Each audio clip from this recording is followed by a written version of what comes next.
키아즘 성경 목회 연구원을 찾아주신 여러분 안녕하셨습니까?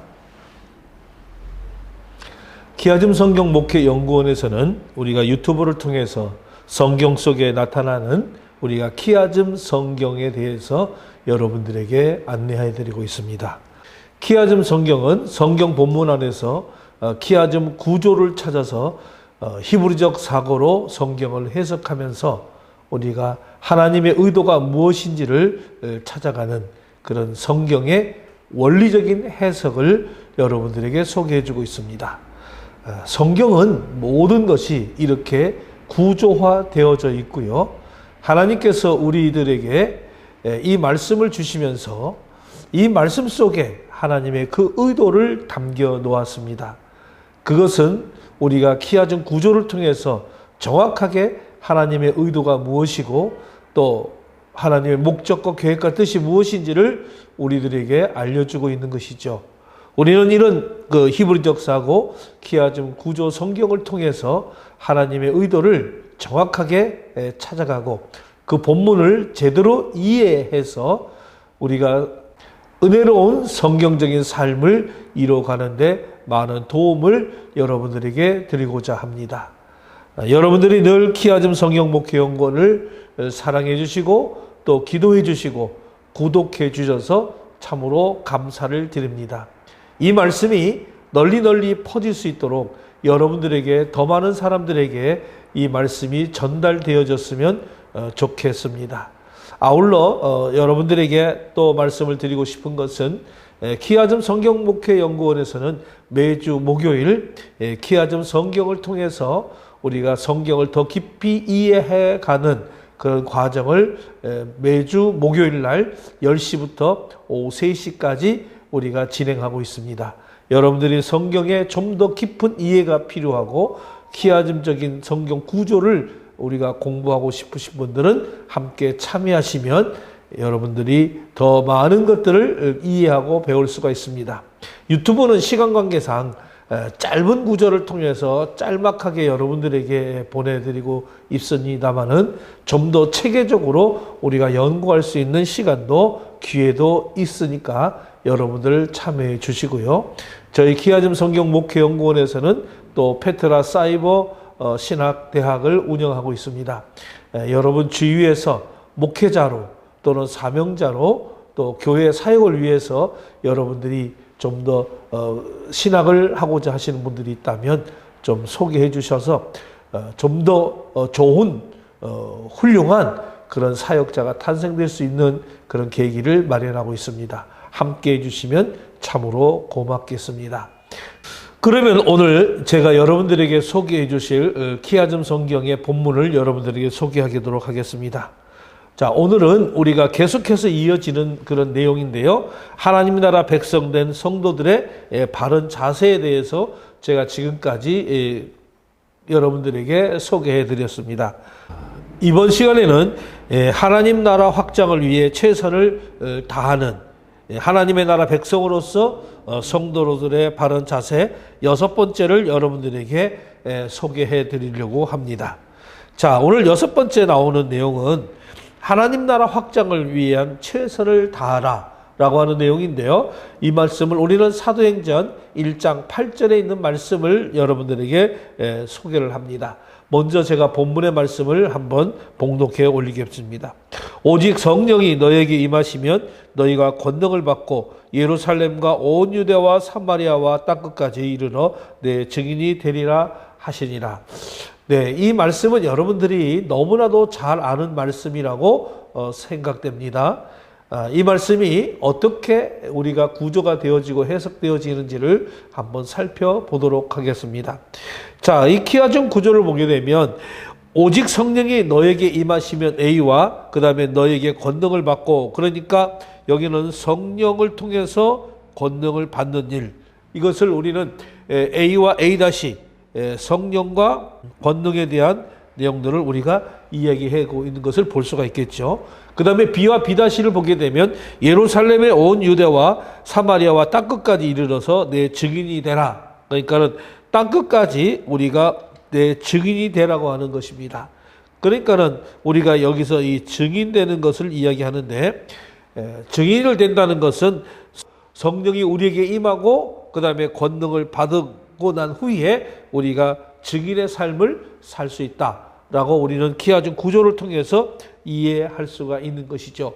그러니까 성령으로 권능을 받고 내 증인의 삶을 살아라. 그러니까 하나님의 나라의 확장의 산 증인으로 사는 그런 삶이어야 된다라고 하는 것이죠.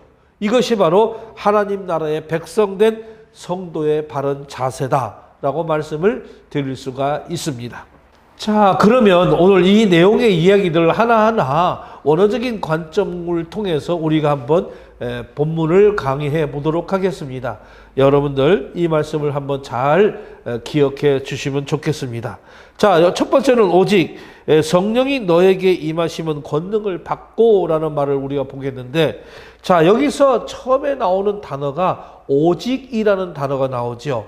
오직이라는 말은 원어로 알라라는 말입니다. 알라.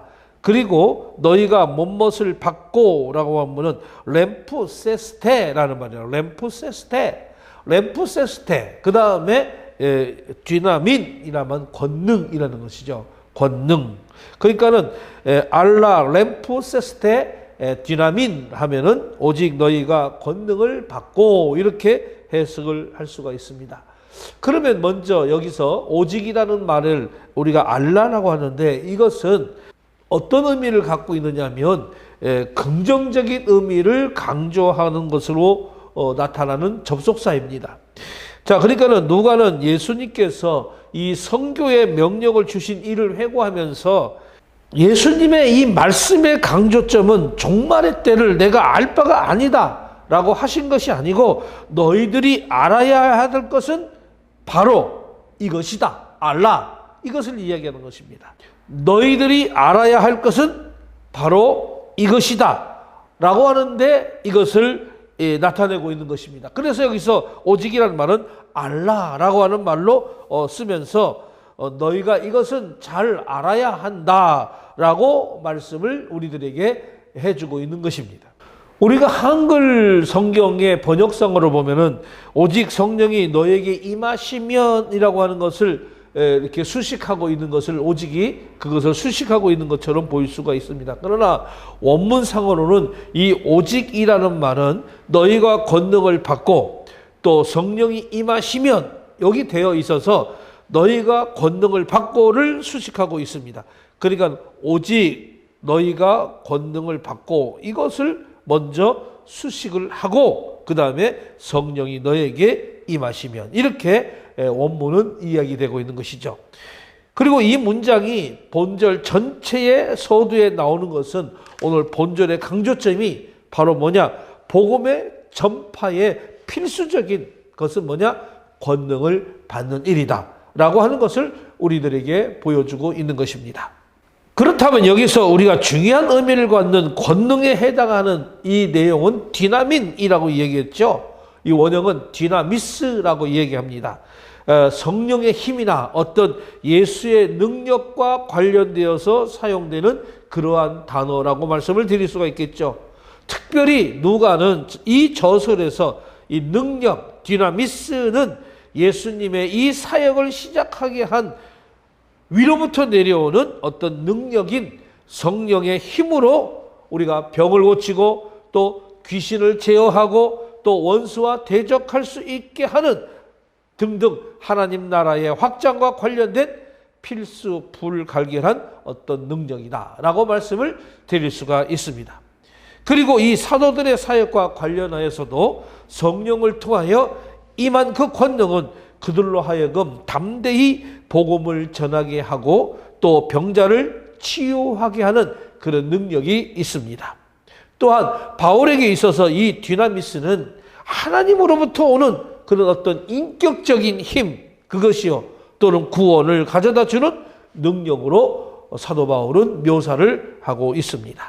그러면 두 번째 우리가 볼 것은 성령이 너희에게 임하시면 하고 나는 이 문장을 우리가 한번 보도록 하겠습니다. 이거는 우리가 원어로 얘기하는 에펠돈 토스 투 하기우 푸뉴마토스 에프 휘마스 이렇게 우리가 이야기를 합니다. 그러니까 너희에게라는 말은 뭐뭐에게라는 말은 F라는 말이죠. 이것은 뭐뭐 위에라고 하는 뜻의 F의 축약형입니다. 그러니까 이것은 너희 위에로 번역하는 것이 더 좋을 듯 싶습니다. 자, 이것은 예수님께서 세례를 받으실 때에 성령이 비둘기같이 그의 위에 강림하는 그런 모습을 우리가 연상하게 할 수 있습니다.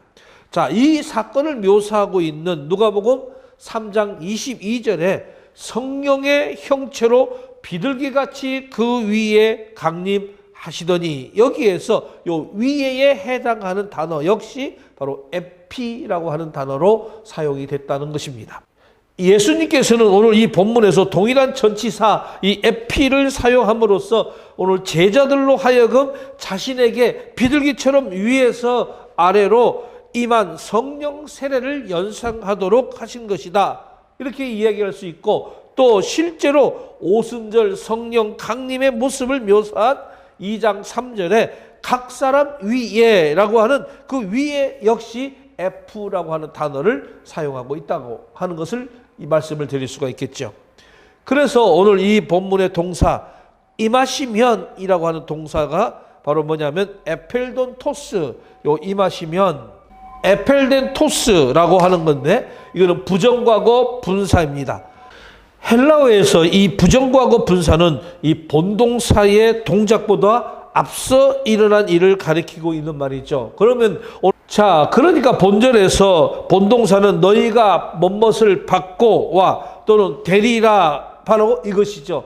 이것은 바로 권능을 받는 것이나 또 예수님의 증인이 되는 것은 모두가 다 성령의 임하심을 먼저 경험해야 하는 것임을 우리들에게 보여주고 있는 것입니다.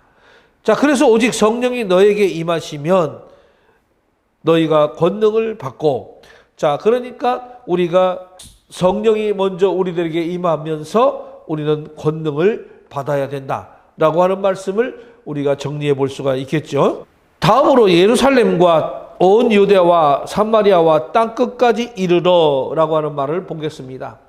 자, 예수님께서는 지상 대사명인 이 복음 전파의 명령을 주시면서 그 대상을 예루살렘이나 또는 유대에만 국한시키지 말고 유대인들이 증오하는 사마리아인들이나 또는 이방인들이 거주하는 로마와 소아시아 지역의 사람들에게는 물론이거니와 이 땅끝까지 전할 것을 지금 명령하고 있습니다.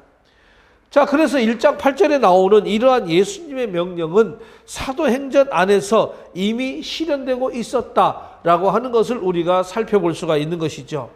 그래서 이 본문은 복음 전파는 가까운 곳에서 먼 곳으로 이루어지는 것이 바로 기본적인 순서임을 우리들에게 보여주고 있는 것입니다.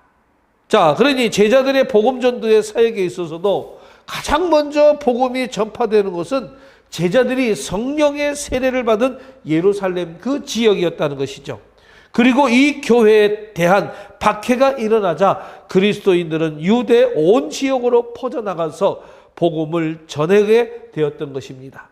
여기서 사마리아는 복음 전도 사역의 초기, 다시 말하면 예수님 당시에는 아직 때가 이르지 않았기 때문에 이방인들의 길에나 사마리아 고을 들어가는 것이 금지되기도 했었습니다. 하지만 예수님께서 부활하시고 성령이 임한 이후에는 이 사마리아에도 복음이 전해졌다라고 하는 것을 우리는 사도행전 8장에서 알 수가 있는 것이죠. 이처럼 성령이 임함으로 우리가 권능을 받는 사람은 나라의 장벽이나 또는 혈통의 장벽을 모두 다 허물고 복음을 전파하게 된다고 하는 것이죠. 또 이 땅끝까지라고 하는 말은 땅의 최극단까지라고 하는 그런 뜻이죠. 당신은 이 지구가 둥글다라고 하는 것을 생각하지 못하는, 지구는 네모다, 사각형이다. 그래서 이 땅끝이 있는 것으로 이렇게 생각을 했던 것이죠. 그래서 여기서 땅끝까지라고 하는 말은 땅의 최단까지라고 하는 그런 뜻인데, 이거는 문자적인 의미로 지구상의 갈 수 있는 곳에서는 가장 끝까지라고 하는 그런 의미가 됩니다. 그런데 2000년 전 당시 지구가 둥글다는 사실을 몰랐던 당시 근동 지역의 사람들은 이 지중해 서쪽 극단에 위치한 이 스페인을 땅끝으로 알고 있었던 것입니다. 잠시 우리는 사도행전 전체의 내용을 보게 되면 이 전파의 경로가 보통 보게 되면 1장 1절부터 7장 60절에는 예루살렘에서의 증거를 하고 있는 모습을 볼 수가 있고요. 그 다음에 8장 1절부터 12장 25절에서는 유대와 사마리아에서의 증거하는 것을 우리가 볼 수가 있습니다. 그리고 마지막으로 13장 1절로부터 28장 31절에서는 소아시아와 로마에서 우리가 복음을 증거하고 있는 것을 다루고 있다라고 하는 것을 우리는 사도행전을 통해서 볼 수가 있습니다. 따라서 사도행전 전체의 문맥에서 볼 때는 이 땅끝이라고 하는 것이 그 당시 사람들에게 생각했던 어떤 지리학적 의미의 끝을 의미하는 것은 아닐 것이다 라고 말씀을 드려봅니다. 이것은 복음이 들어가기 가장 힘든 지역을 상징할 수도 있는 것이죠. 쉽게 복음을 받아들이지 않는 어떤 민족이나 족속 혹은 나라가 바로 땅끝이라고 말할 수가 있는 것입니다. 또한 시간적인 어떤 의미에서 처음에는 복음을 받아들였다가도 복음을 다시 부인하는 것, 이것을 우리는 땅끝이라고 할 수도 있는 것입니다. 그러면 현재 시점에서 보면 복음을 가장 극렬하게 부인한 사람들은 복음을 처음 전파했던 바로 이스라엘의 유대인이요, 또한 사도 바울의 복음을 전한 결과로 초대교회들이 세워졌던 그 소아시아 지역의 북은 바로 무슬림들입니다.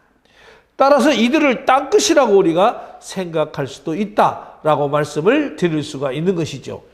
사도행전 1장 8절은 이 예수님의 명령은 오늘 종교적이요, 감정적이요, 민족적이요, 지리적 장벽을 모두 허물라고 하는 화해와 용서의 선언이라고 말씀을 드릴 수가 있겠죠. 우리가 복음으로 세상을 정복하라고 하는 이 지상의 명령으로 이해할 수도 있습니다. 자, 유대교의 본산지인 예루살렘에 복음을 전하는 것은 바로 종교적 장벽을 허무는 것이고, 또 예수님을 죽인 이 장본인들인 유대인들이 사는 그 유대의 복음을 전하는 것은 바로 감정적 장벽을 허무는 것이고, 또 유대인들의 혐오하고 꺼렸던 이 이방인들과 피와 종교가 섞인 이 사마리아인들에게 복음을 전하는 것은 바로 종족적 장벽을 허무는 것이고, 그리고 땅끝까지 이르러 복음을 전파하는 것은 온갖 위험과 핍박이 도사리고 있는 바로 이 지리적 장벽을 허무는 위대한 선교 대명령이라고 할 수가 있습니다. 오늘날 우리는 오늘 예수님이 오늘 이곳에서 명령하신 것처럼 우리는 오늘 종교적 장벽을 허물어야 됩니다. 감정적 장벽을 허물어야 됩니다. 민족적 장벽을 허물어야 됩니다. 우리는 지리적 장벽을 허물면서 화해와 용서의 선언을 통해서 우리가 복음을 증거하는 우리 모두가 되기를 간절히 부탁을 드리는 것이죠. 이처럼 자신의 생명을 내어놓으심으로 정말 십자가를 지시고 부활하심으로 다른 많은 사람들을 구원하신 예수님께서 오늘 제자들에게 주신 복음은 세상에 어떤 두렵고 단단한 장벽이라도 방어할 수 없는 엄청난 능력을 가진 사람의 원자탄과도 같은 것입니다. 우리 성도들은 바로 이와 같은 강력한 무기로 무장을 하고 땅끝까지라도 주님의 이 복음을 전할 투철한 사명의식을 가진 복음의 일꾼들이 다 되어야 할 것입니다. 그 다음에 우리가 봐야 될 것은 내 증인이 되리라 하시리라, 이 말씀입니다. 여기서 이 증인이라고 하는 말은 바로 마르듀레스라는 말입니다. 이 마르듀레스라고 하는 말의 원형은 마르티스라는 말이죠. 마르티스. 단어 뜻 그대로 자기가 직접 보고 들은 것을 확언하고 증언하는 자를 뜻하고 있습니다. 우리는 이것을 종종 순교자를 다르게 표현할 때 이것을 사용하는 경우도 있습니다. 사도행전 22장 20절에 보면은 복음을 전하다가 유대인들에게 돌에 맞아 순교한 이 스데반에게 바로 이 증인 투 마르티로스라고 하는 호칭이 사용된 것을 볼 수가 있습니다. 그리고 요한계시록 17장 6절에 보면은 성도들이 예수님 때문에 흘린 피를 우리는 이 증인 투 하이마토스톤 마르티론이라고 표현을 하고 있습니다.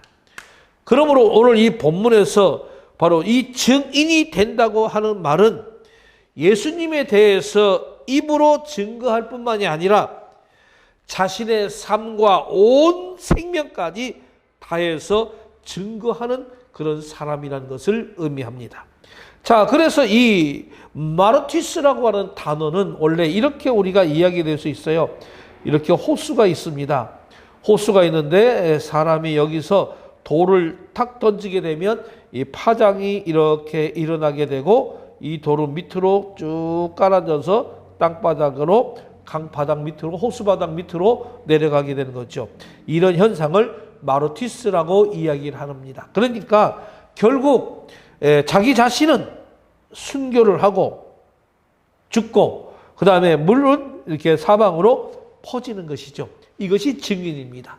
그러니까 이 증인이라고 하는 것은 바로 순교를 각오하는 것이죠. 죽음을 각오하고 주님의 복음을 증거하는 것이 바로 이 증인입니다. 마르티스라고 하는 것을 말씀을 드릴 수가 있는 것이죠.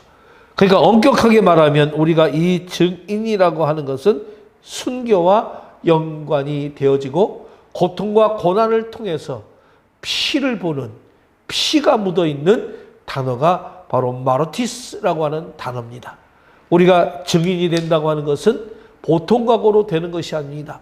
우리가 죽음을 각오하는 그런 어떤 입장에서 우리가 복음을 증거하는 증인의 자세로 우리가 살아가는 것이 바로 이 말씀이 옳습니다. 때문에 우리가 증인, 증거 이 단어에는 피가 흐르는 단어라고 말씀을 드릴 수가 있기 때문에 그렇기 때문에 우리가 오늘 성령이 임하고 권능을 받지 아니하면 이 증인으로서의 삶을 살 수가 없는 것이에요. 하나님의 나라가 확장되는 것은 이렇게 죽음을 불사할 만큼 복음을 신뢰하고 사랑하는 사람들의 헌신을 통해서 이루어지는 것입니다. 요한복음 12장 24절의 말씀입니다. 내가 진실로 진실로 너에게 이르노니 한 알의 밀이 땅에 떨어져 죽지 아니하면 그 한 알 그대로 있고 죽으면 많은 열매를 맺느니라. 오늘 본문의 말씀과 병행을 이루는 말씀이 있습니다. 누가복음 24장 48절에 보면은 너희는 이 모든 일의 증인이라 이렇게 말씀을 하고 있고요. 그래서 이 증인이 바로 순교적인 사명을 갖는 바로 마르티레스라고 하는 점에서 동일하지만은 증거하는 대상이 이 모든 일로 되어 있다는 점과 좀 다르다는 것을 볼 수가 있겠죠.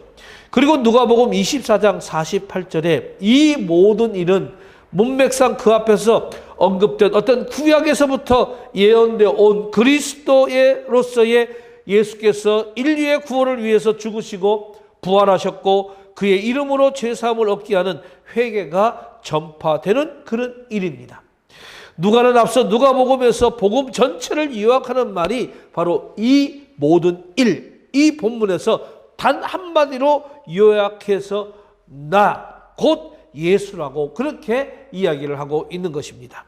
우리가 전해야 될 이 복음은 역사적 관점에서 또는 신학적인 관점에서 또는 예언적 관점에서 여러 가지로 우리가 설명될 수 있지만 단 한마디로 말한다면 바로 예수 이것입니다.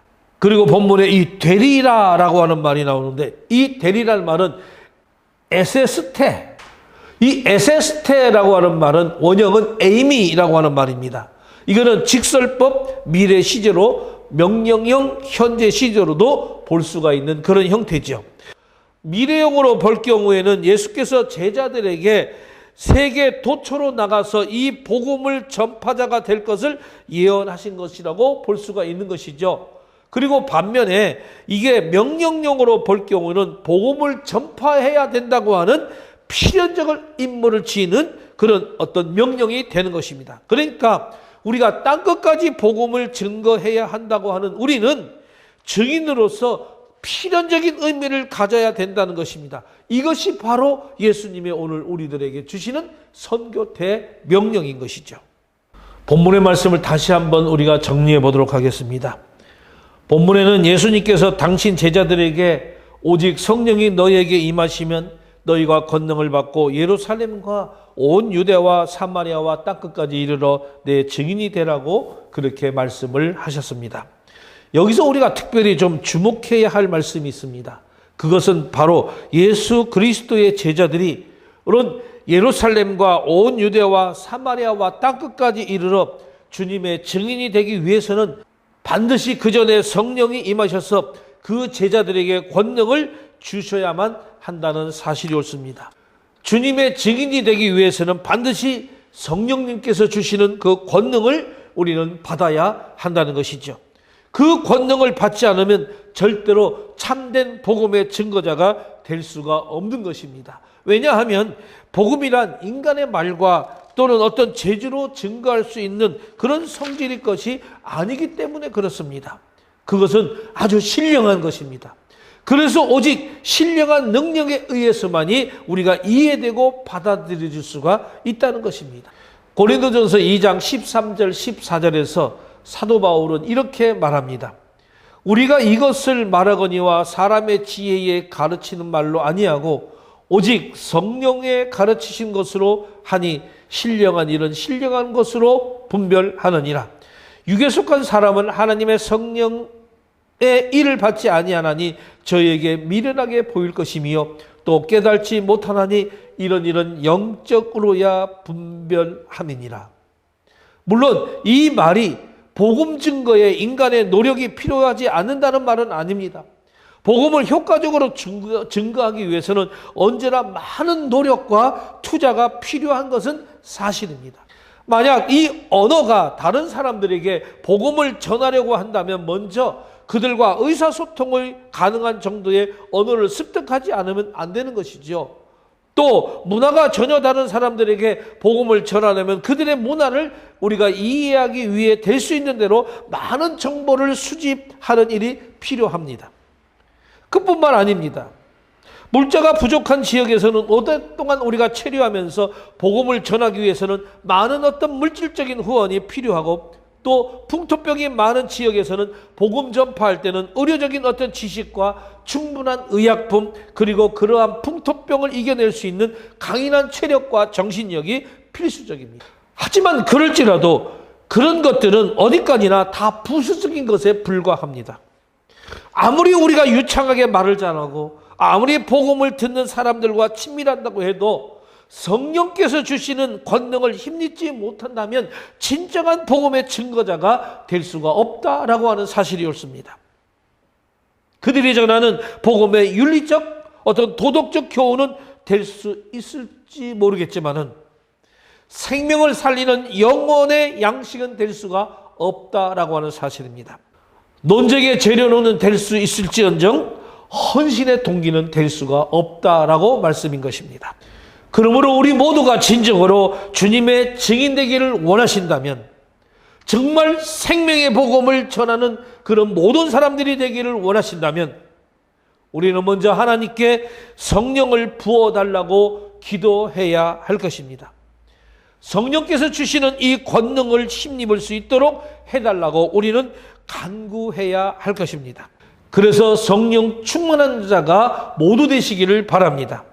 성령의 권능을 힘입어 성령께서 가르치시는 하나님의 말씀으로 복음을 전할 수 있게 되기를 간절히 소원합니다. 그럴 때 우리는 성공적으로 복음을 전할 수가 있는 것입니다.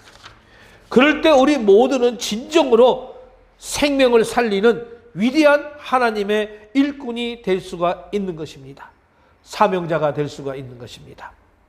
우리 모두는 정령 성령께서 주시는 큰 권능을 받으심으로 위대한 복음의 증거자들이 다 되시기를 간절히 부탁을 드립니다.